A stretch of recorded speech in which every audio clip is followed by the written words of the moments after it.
अभी 2020 में हमारे मनमोहन जी के पिताजी स्वर्गीय कमलनाथ गुप्ता जी ने कैंटोनमेंट से रिक्वेस्ट की थी कि आप हमें 1899 जिसमें हम लोग का मालिकाना हक दर्ज है उस जेलर का मुआयना करने के लिए उन्होंने रिक्वेस्ट की।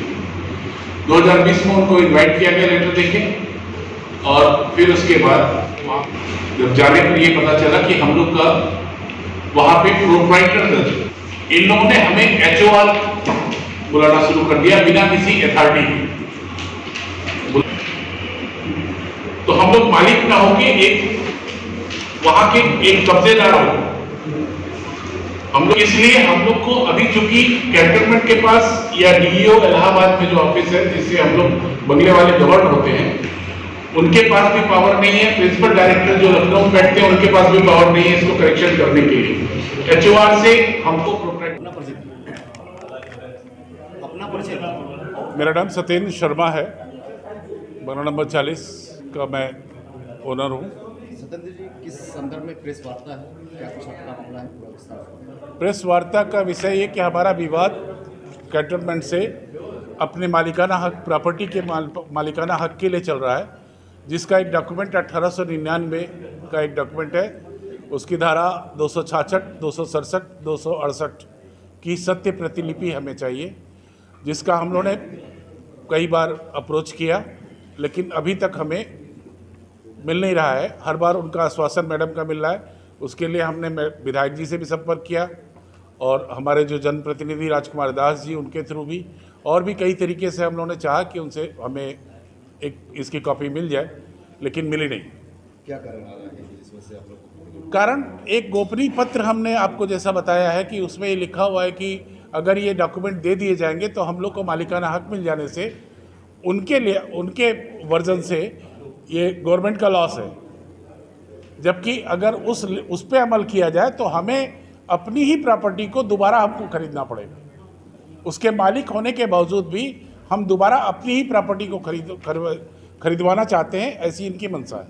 इसको लेकर कहाँ गए आप लोग, कहाँ पत्र दिया आप लोगों ने? हमने इसको लेके प्रधानमंत्री कार्यालय, रक्षा मंत्रालय और यहाँ पे अपने विधायक और यहाँ पे डीएम साहब को भी कई बार अप्रोच किया गया। हम लोगों ने हर तरफ से किया लेकिन कहीं पे भी हम लोग की सुनवाई नहीं। कुछ महीने पहले रक्षा राज्य मंत्री आए थे, क्या उनसे आपसे मुलाकात हुई? नहीं, उनसे मुलाकात नहीं हो पाई इस संबंध में।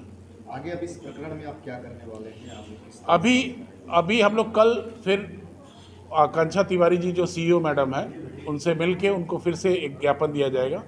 फिर 15 दिन का उनको समय दिया जाता है। अगर वो हमें डॉक्यूमेंट दे देती हैं तो ठीक है, अन्यथा हम लोग मतदान बहिष्कार के बारे में भी मन सोच रहे हैं। इसको लेकर इसके पीछे इसकी घोर लापरवाही आप देख रहे हैं? घोर लापरवाही सरासर मैडम की है, क्योंकि इनसे पहले जो अधिकारी थे वो ये डॉक्यूमेंट सबको मांगने पर देते थे नियमानुसार, और उसी नियमानुसार में अभी हम लोग मांग रहे हैं तो ये नहीं दे रहे। जब से आई हैं तब से ये नहीं दे रही। आपने कहा जनप्रतिनिधि से भी आपकी मुलाकात हुई है, तमाम जगहों आपने पत्र भी दिया है। वर्तमान सरकार लगातार बातें करती है लोगों को प्रताड़ना को हटाने की। क्या लगता है वर्तमान सरकार में आप लोग खुश हैं या ना खुश? नहीं, वर्तमान सरकार से हमारी कोई शिकायत नहीं है। शायद वर्तमान सरकार को ये पता नहीं कि इतने ये जिद्दी अधिकारी यहाँ पे पोस्टेड है। जिस दिन सरकार के संज्ञान में आ जाएगा उस दिन ये मैडम हम लोग को सारे कागज मिल जाएंगे। आपने तो वर्तमान सरकार के विधायक से आपने कंप्लेन किया, आपने कहा कि शायद हमारे जो प्रतिनिधि, जो हमारे नेतागण हैं, उनके पास ना पहुंच पा रहा हो। बीच में ब्यूरोक्रेसी जो बैठती है उसने उस पेपर को दबा दिया, शायद हमें लगता है। नहीं, आपकी बातें सरकार तक तो जा रही हैं, लेकिन इसके बावजूद भी अधिकारी को कोई कार्रवाई नहीं हो रही है, आपकी समाधान नहीं हो रही है। तो चूंकि आप कह रहे हैं वर्तमान समय में चुनाव का दौर भी चल रहा है, चुनाव का हिस्सा करेंगे जी, सरकार को इस पर कितना?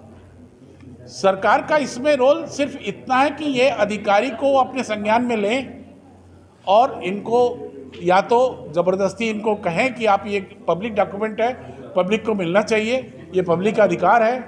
बस इसके अलावा हम और कोई अपेक्षा थोड़े रखते हैं अपने सरकार से। आपने कहा कि इसके पहले जो सीईओ थे वो आपकी बातें सुनते थे? जी, इनसे पहले जितने भी अधिकारी थे, सभी अधिकारियों ने, जिस भी पब्लिक ने जब भी डॉक्यूमेंट मांगा है उनको मिला है।